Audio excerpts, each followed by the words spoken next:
Good evening. My name is Matt Poland. I'm the Chief Executive Officer of Hartford Public Library, and I welcome you here tonight to the centennial celebration of Bob Steele. If you're like I am and you grew up in Hartford, looking around and seeing these photographs is like coming to a reunion of sorts, or a homecoming, or to the family homestead. It gives you a warm feeling to see all these images of Bob Steele and the memories that it brings back. I'll share one that almost caused me to have a car accident about 35 years ago. I was driving to work, and I worked at the time for Society for Savings in Hartford. Some of you may remember that bank.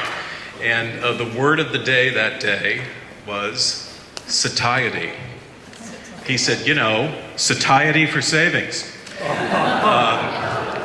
When I got into work, Ben Terry, who was the president at the time, was not amused by satiety for savings, but Bob was, and many of us were as well. So we're delighted to have this opportunity to display information about him and to have had a great working relationship with his family in bringing this exhibition and the artifacts to the library.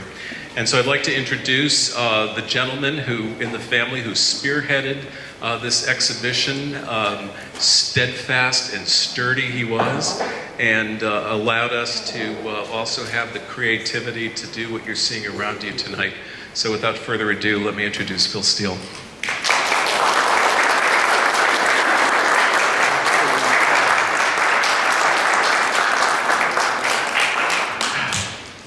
Thank you. March 11th, 1943, WTIC listeners heard a new voice on the G-Fox Morning Watch.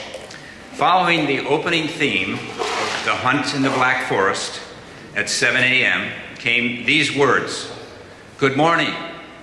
How many of you folks are getting up this morning? Most of you, I hope. It's a wonderful idea, getting up in the morning. The sooner you do it, the more sincerely you can say to someone tonight, it's been a long day, hasn't it?" And then there are other virtues in getting up now. You can hear the G-Fox Morning Watch, which this is, even if you don't think so. A second theme, the 2nd Connecticut Regiment March, years later used to close the program, followed. And then the new host returned to say, "This is Bob Steele, friends, taking over for Travilla Hawthorne and inviting you to have breakfast with me. I just sent Brother Kingsley down for an egg sandwich, 3 large coffees, and 2 small waitresses to take out." Brad, could you still use that joke today? Brad Davis is here, and he will be following me, much more entertaining, but let me just give you a little bit more. He summed up this. Well, I won't give you any more of that particular morning. But the point is, he wrote this script out. And he wrote scripts for about 15,000 more programs over the years. It's an awful lot of programs, an awful lot of jokes to come up with. And he saved the type manuscript, and it's over here in this glass case for you to look at if you want to see just what I've just read for you. Bob Steele was born in Kansas City 100 years ago, came to Hartford in 1936, launching a 66-year career on WTIC. The photo of Bob over here behind one of those cameras was taken in 1937 by the entrance to WTIC on Grove Street, which is now a Travelers Company pedestrian mall. And the portion of Grove Street between Prospect and Columbus Boulevard, leading to the Science Center, Mayor Segura has proposed renaming Bob Steele Street, or Way, or something to that effect. Former WTIC announcer Dick Bertel suggested that it should be Bob Steele Drive, since Bob was the king of morning drive time. And this just in, the City Council committee reviewing the mayor's proposal has voted this week unanimously to positively recommend it, and the full City Council will vote on it Monday night.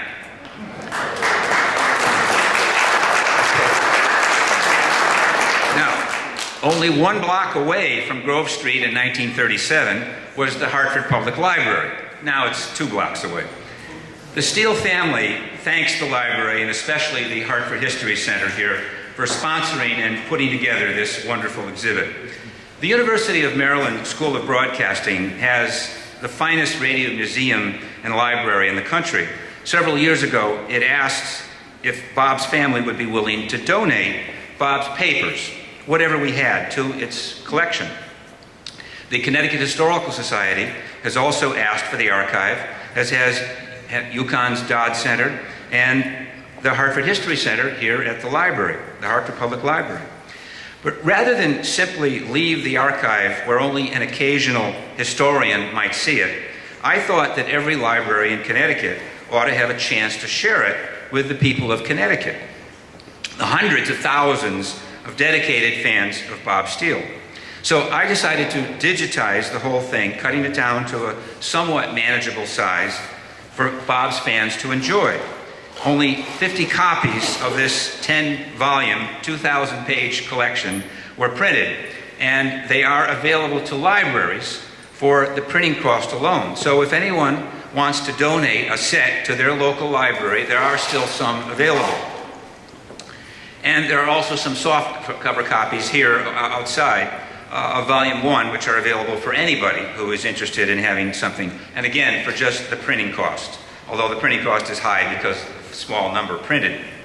But where should the original materials go? The Hartford Public Library is an incredible institution, serving the city of Hartford and the area in countless ways. And one of its great services, just one, is the Hartford History Center.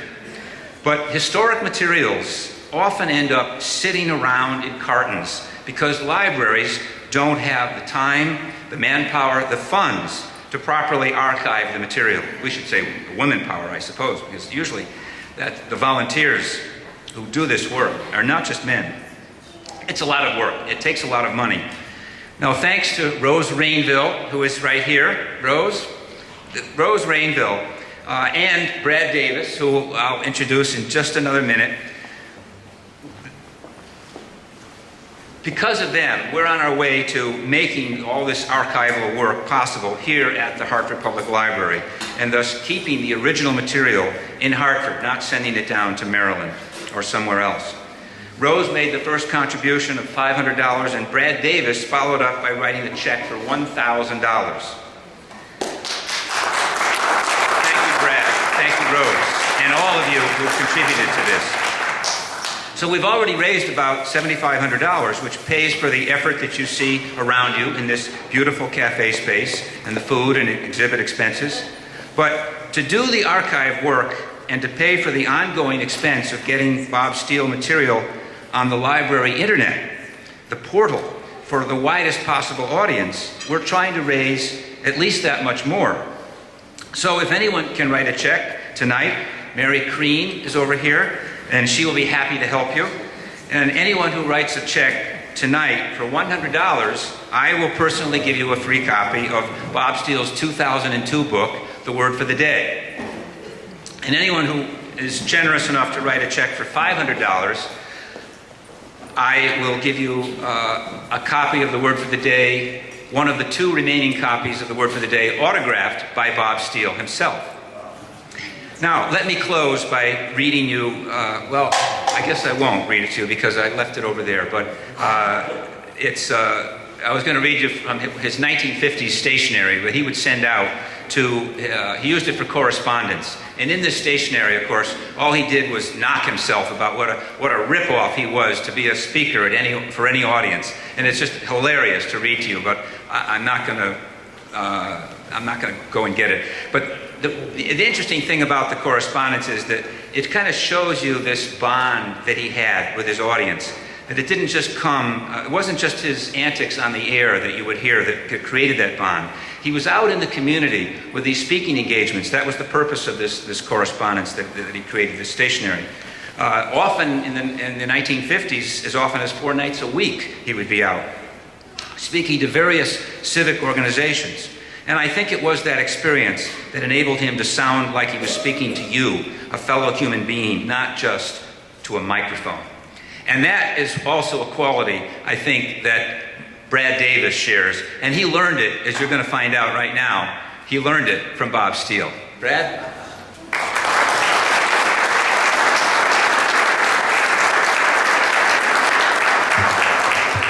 Thank you very much. I know I haven't aged that much yet, Phil.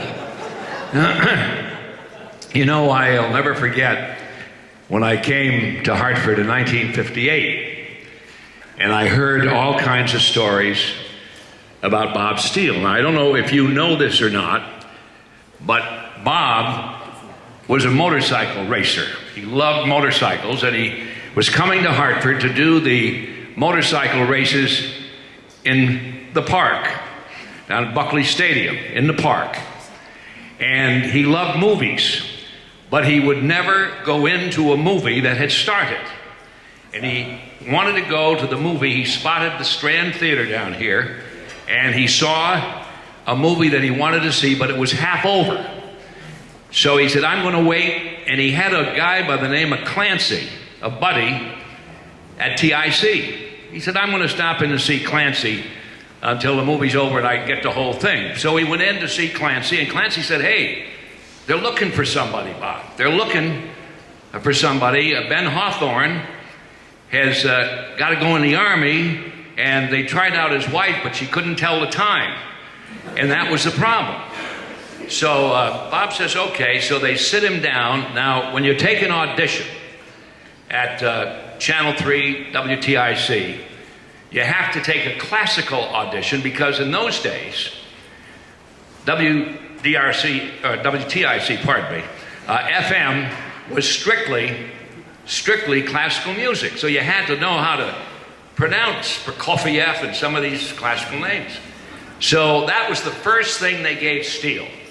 And in the office, Paul Morency, the president, had the monitor on.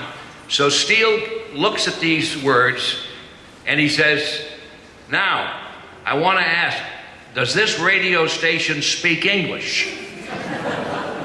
Because he couldn't pronounce any of the names. So he said, I guess I don't get the job. Well, Morency laughed so much, he said, I'm going to hire that guy.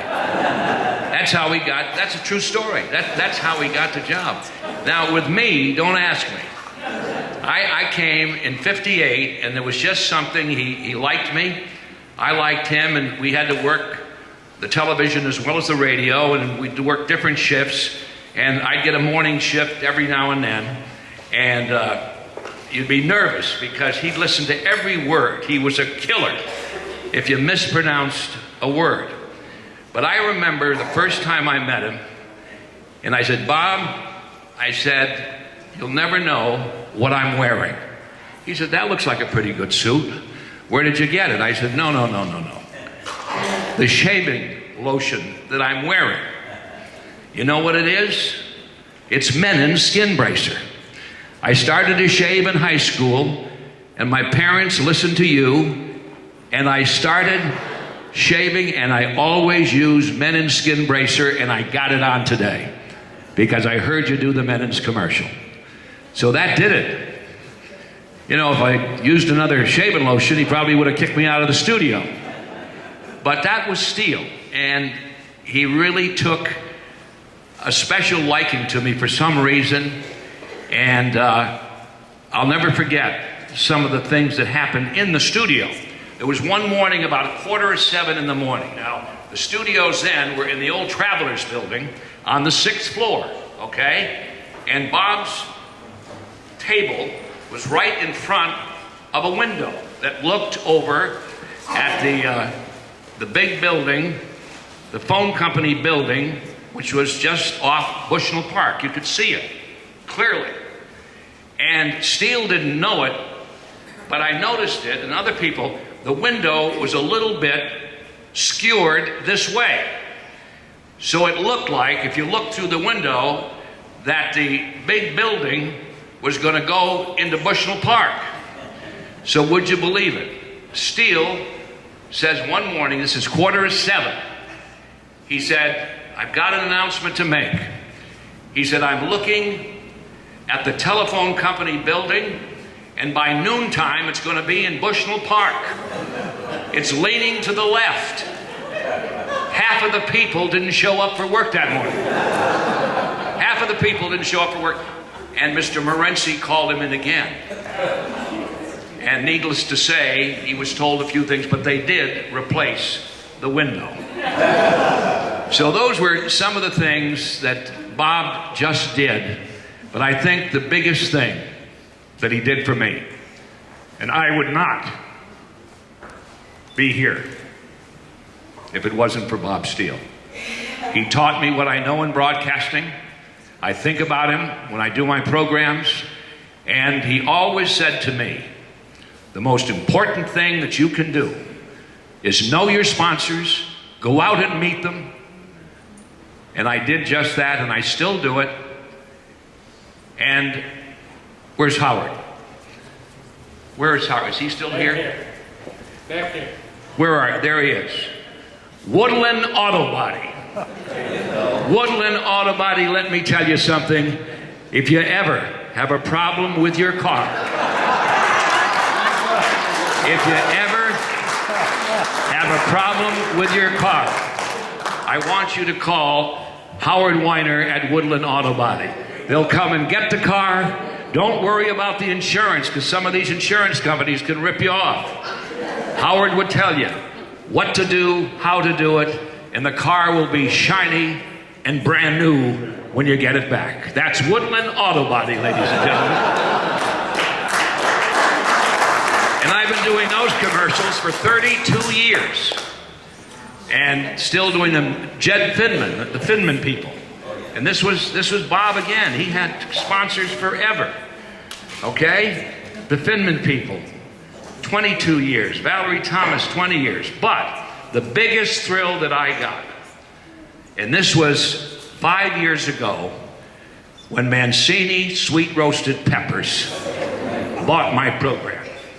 And I remember Mancini Sweet Roasted Peppers used to be on just before the 8 o'clock news. Now, when you listen to the news on the hour, on 1080, it goes da-da-da-da. That is the old victory, V for victory. And Steele used to sit me down and time out that commercial so I didn't go over, so that victory signal could not be heard. That's how stickler he was when it came to words and to doing the job correctly. So all I can say is, Bob, I love you. You're the greatest. Thank you very much.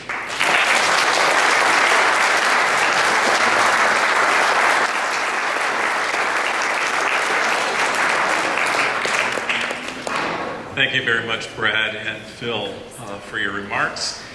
We hope that you stay for a while and enjoy this great exhibition, and have all of your friends come too. We'll be here until December 22nd, and we appreciate the Steele family's trust in the Hartford History Center at Hartford Public Library, and we'll live up to that trust for his entire family.